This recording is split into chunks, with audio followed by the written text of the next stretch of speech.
Fala pessoal, bem-vindos a mais uma aula do nosso curso de Automação Industrial 2.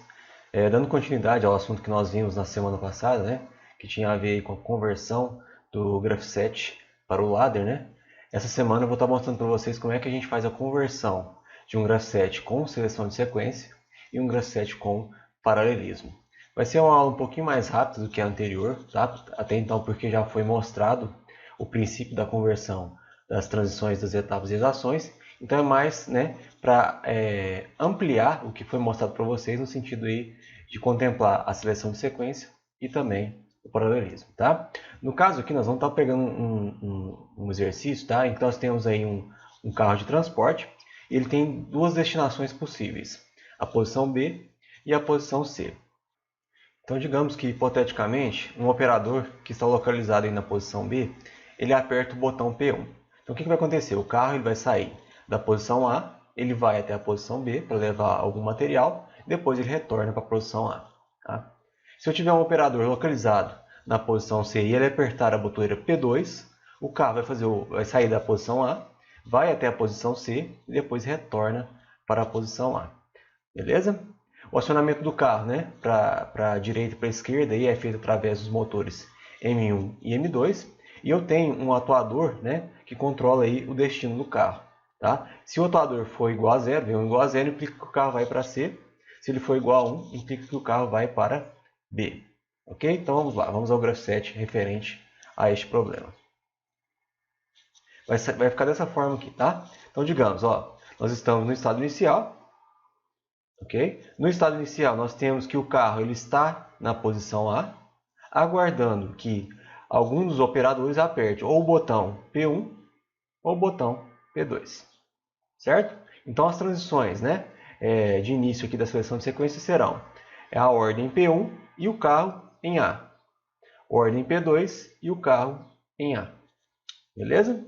Uma vez que meu carro está em A e eu aperto, né, a ordem P1, o que tem que acontecer? O meu carro ele tem que começar a se locomover para a direita, né, onde eu aciono esse motor M2, e só que eu tenho que também, né, mudar o trilho aqui em que ele vai percorrer. Então eu tenho que acionar também esse atuador V1 aqui. Então é onde eu aciono, né, M2 e V1 nesse estado. Até quando que esse carro ele vai para a direita, né? Até o meu carro atingir a posição B. Uma vez que ele atinge a posição B, ele pode então fazer um movimento de retorno, né? E para isso eu aciono então o motor M1 que faz ele ir para a esquerda, né? E continuo acionando, né, a válvula V1 para manter o trilho nessa posição aqui que eu estou indicando para vocês no desenho. Ok? Beleza. E a outra possibilidade que nós temos, né? Nós temos a ordem P2, o cara aperta esse botão P2 aqui e o carro está em A. Então o que vai acontecer? O meu carro ele vai se mover para a direita e nessa situação aqui eu não preciso acionar o meu atuador V1, né? Porque se o carro se mover para a direita apenas com o atuador V1 desacionado, ele vem parar na posição C. Então nesse estado 13, que eu estou mostrando para vocês aqui, eu aciono apenas o motor M2. E até quando que ele vai para a direita, né? Até o carro chegar em C. Uma vez que ele chega em C, ele faz um movimento de retorno. Eu aciono o motor M1, né? E a hora que ele chega na posição A, o processo se encerra. Ok? Isso aqui é um exemplo simples, caracterizando aí a seleção de sequência, né? Nós temos aqui o início da seleção de sequência e o final da seleção de sequência. Mas vamos lá, como é que a gente vai traduzir, né, essa seleção de sequência na hora que a gente for fazer a conversão para o Graph7, para o lado, desculpa. A primeira coisa que a gente tem que fazer, né, igual a gente fez para o processo anterior, nós temos que definir aquelas tabelas em que a gente relaciona as variáveis do Graph7 com as variáveis do CLP. Então vamos lá. Então, primeiramente, eu tenho aí a tabela de sensibilidades, né, que são dispositivos que fornecem informação ao nosso CLP. Então eu vou ter nossos dois botões, ordem P1 e ordem P2, que eu aloquei nas posições 0 e 1, e os três fins de curso A, fim de curso B, fim de curso C, em I2, I3 e I4. Ok? Nós temos as saídas também, né? Em que nós temos aqui nessa situação o motor M1, o motor M2 e aquele atuador nosso V1, em que eu aloquei nas posições Q0, Q1 e Q2. Beleza? Vamos agora às transições. Nas transições, eu tenho transições entre as etapas 10 e 11, 11, 12, 12, 10, aqui a gente volta para o início. Também tenho transição entre as etapas 10 e 13, 13, 14, 14 e 10. Se a gente olhar lá no grafo direitinho, a gente consegue conferir que todas as etapas estão corretas. E eu vou alocar elas nas memórias M20 até M25. Agora, as etapas, né? Nós temos as etapas 10, 11, 12, 13, 14, que eu vou alocar nas memórias M10, M11, M12, M13, M14. Ok? Feito isso, nós podemos então partir, né, ao graph7 modificado, em que a gente faz a troca das variáveis pelas variáveis do CLP. Se a gente substituir, nós vamos ter exatamente esse graph7 modificado. Tá? Nós vamos ter aí as memórias, né, das etapas, conforme a gente especificou pela tabela. Okay? Cada transição vai ter uma memória associada, da mesma forma que fizemos na aula anterior, com o graph7 sequencial. Tá? E agora, não mais utilizamos aí P1 ou fim de curso. Né? A gente utiliza as entradas do CLP e as saídas do CLP. Ok? Beleza. Então, o que vai ser a diferença que nós vamos obter aí, né, quando a gente for fazer essa conversão? Primeiramente, vamos às transições. Com relação às transições, tá, pessoal? Nós vamos ter algumas particularidades. Por quê? Nós vamos ter uma etapa validando mais de uma transição. Que seria o caso, por exemplo, né, daquela primeira etapa, daquelas duas primeiras transições que nós temos. Nós temos o estado inicial, que está caracterizado por Peraí, deixa eu voltar aqui, por M10, né? M10. E eu vou ter duas transições, a M20 e a M23, sendo essas duas aqui, né, pessoal? Essa aqui e essa aqui, sendo validadas pela mesma etapa, tá? Então, no caso, botei M10, não, M20, desculpa, e M23, sendo validadas pela mesma etapa M10. Então, se a gente olhar aqui, ó, M20 vai ser validado por M10 e M23 também vai ser validada por M10. Tá? Ou seja, quando eu estou na etapa M10, a etapa inicial, tanto essa transição aqui pode ser acionada, quanto essa, caracterizando exatamente o comportamento que a gente deseja, né, na seleção de sequência. Eu posso escolher um dos dois caminhos para poder percorrer. Ok? Essa é a única diferença que nós teremos nas transições com relação à estrutura sequencial. Vamos agora às ações. Beleza. Com relação à etapa inicial, tá? Nós vamos ter aquele mesmo esqueminha que nós fizemos antes. Tá? Nós vamos negar todas as etapas do meu graph7 para que force essa etapa M10 ser acionada logo no início da energização do CLP, tá? Mas nós vamos ter duas diferenças básicas aqui, ok? Reparem que agora, pessoal, nós temos o selo e nós temos dois contatos aqui em paralelo, tá? Por que nós temos isso? Porque ao fim do nosso graph7, se a gente olhar lá bem no final dele, o que a gente tem? Nós temos duas etapas, nós temos duas transições, caracterizando o final da seleção de sequência, tá? E essas duas transições retornam à etapa inicial. Então aqui, pessoal, quando a gente tem esses dois contatos, referente a duas transições, quer dizer que nós temos duas transições que fazem o nosso graph7 retornar ao nosso estado inicial. Tá? E no caso das transições de entrada, digamos assim, né, das transições de entrada da etapa, nós vamos colocá-las em paralelo. Okay? Se eu tivesse três transições aqui, por exemplo, tivesse mais uma transição ligada aqui, que retornasse para o início, nós teríamos três contatos em paralelo de transições aqui. Ok?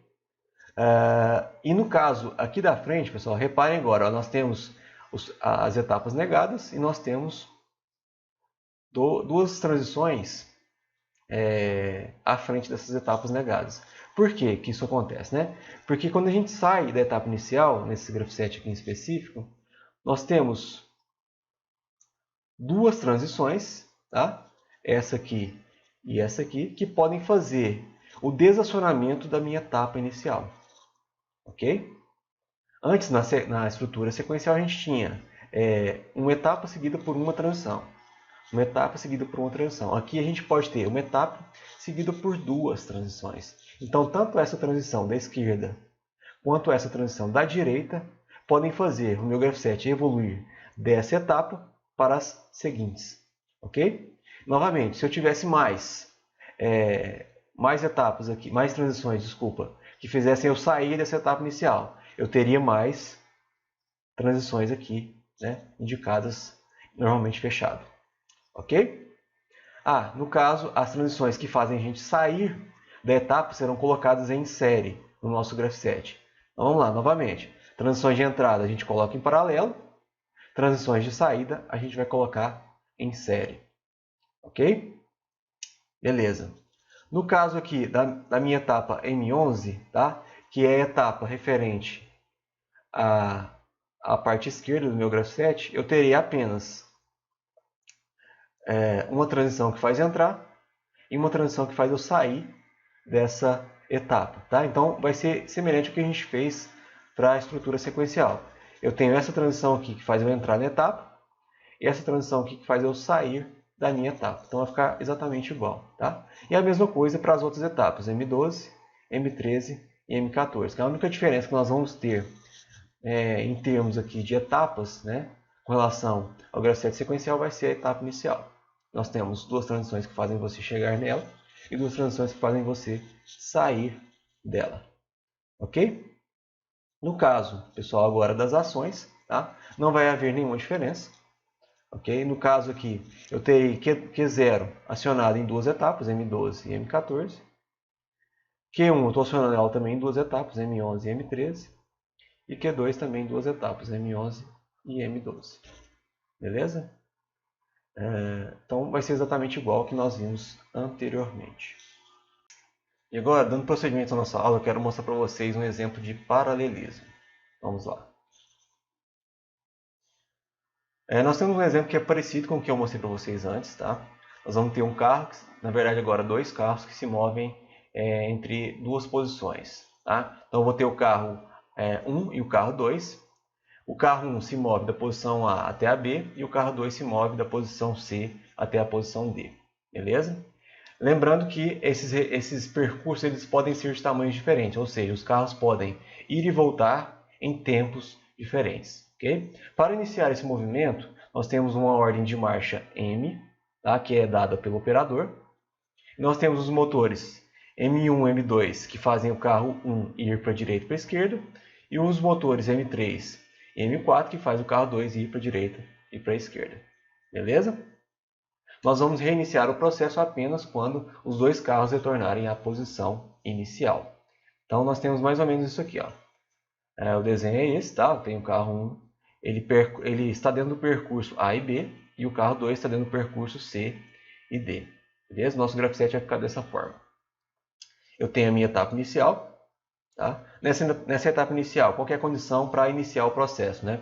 Eu preciso da ordem M, né? O botãozinho M tem que ser pressionado, e os meus carros eles têm que estar em repouso nas posições A e C. Beleza? Uma vez que essas condições são satisfeitas, né? E eu apertar o botão M, o carro 1 vai iniciar o seu movimento em direção à posição B, e o carro 2 vai iniciar o seu movimento em direção à posição D. Beleza? O carro 1 vai se mover para a direita até ele chegar em B. Né? Uma vez que ele chega em B, eu ligo o motor que faz ele voltar para a posição A. E vai continuar esse movimento até ele chegar em A. E eu crio, ao final aqui dessa sequência, né, eu crio um estado de espera apenas para atender, né, as condições necessárias do paralelismo. Beleza. Aqui à direita eu tenho que o meu carro 2 ele vai continuar indo para a direita até ele atingir a posição D. E uma vez que ele atinge a posição D, eu ligo o motor para ele retornar à posição C. E ele vai ficar, né, com o motor M3 acionado até ele chegar em C. Novamente eu crio outra etapa de espera para atender as necessidades aí do paralelismo. Uma vez que eu estou na etapa 4 e na etapa 7, eu automaticamente saio do paralelismo e passo direto por essa transição, cuja receptividade é igual a 1, fazendo com que o meu graph7 retorne, então, né, para a etapa inicial. Beleza? Então, esse aqui é o graph7 que vai traduzir o comportamento desse sistema físico aqui. Tá? Lembrando que isso aqui é um paralelismo por quê? Né? Porque esses movimentos de A a B e de C a D, eles podem ser assíncronos, tá, pessoal? Então, por exemplo, o carro 1, ele pode ir e voltar primeiro do que o carro 2. Tá? Só que a gente pode iniciar o processo somente quando os dois carros estão na posição inicial. Então, é por isso que a gente define esse paralelismo. Ambos os processos acontecem simultaneamente, mas não necessariamente eles começam e terminam juntos. Beleza? Então, vamos lá. Para a gente traduzir esse graph7 para ladder, nós vamos ter que percorrer aquelas etapas que nós percorremos anteriormente. Nós temos que converter, inicialmente, né, as etapas, os sensores e os botões e as saídas para variáveis do meu CLP. Então vamos lá. Inicialmente nós temos aí as sensibilidades, né? Nós vamos converter aí a ordem de marcha, os fins de curso A, B, C e D para a entrada do CLP. Então eu aloquei eles aí de 0 até I4. Depois nós temos as ações, né? Que são o que é controlado pelo meu CLP. No caso aí, eu controlo o motor M1, M2, M3, M4, que eu coloquei nas saídas Q0 até Q3. Depois nós temos as transições, que eu tenho transições entre as etapas 1, 2 e 5, né? Porque agora eu tenho uma transição que vai para duas etapas. A transição inicial, que vai para a etapa 2 e etapa 5. Tá? Eu tenho a transição entre as etapas 2 e 3, 3 e 5, 3 e 4, desculpa, 5 e 6, 5 e 7. E também eu tenho a última transição, né, que sai das etapas 4 e 7 e vai para a etapa 1. Beleza? Se a gente observar direitinho lá no nosso graph7, a gente consegue, então, confirmar o comportamento dessas transições aqui diferentes. Beleza? Então, eu vou estar alocando elas das memórias M20 até M25. E para as nossas etapas, eu tenho a etapa 1 até a etapa 7, que eu estou alocando de M10 até M16. Beleza? Vamos lá. Fazendo um graph7 modificado, nós vamos ter, então, esse cara aqui que eu estou mostrando para vocês na tela. Com as etapas, né, modificadas, conforme está indicado para vocês aqui na figura. As transições, tá? Ó, só para confirmar para vocês, eu tenho a transição entre a etapa inicial e as etapas M11 e M14. Que seria aquela primeira etapa que eu mostrei na tabela para vocês.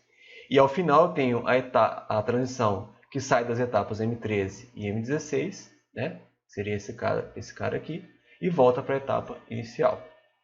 Beleza? Traduzir também as entradas e as saídas do meu sistema. Vamos lá. Vamos para as transições agora, tá? Qual que é a diferença que nós temos aqui? No caso das transições, tá, pessoal? Eu vou ter apenas uma diferença com relação ao graph7 sequencial. Repare aqui no graph7 modificado, pessoal, que quando a gente tem essa etapa, essa transição aqui M25, tá? Para eu validar ela e ela acontecer, eu preciso necessariamente estar nas etapas M13 e M16 simultaneamente, tá? Então essa é a única diferença que nós vamos ter. Essa transição M25 será validada por duas etapas, que é mostrado aqui para vocês, tá? E como a receptividade dela é 1, basta eu ligar essas duas etapas diretamente na memória referente à transição, tá?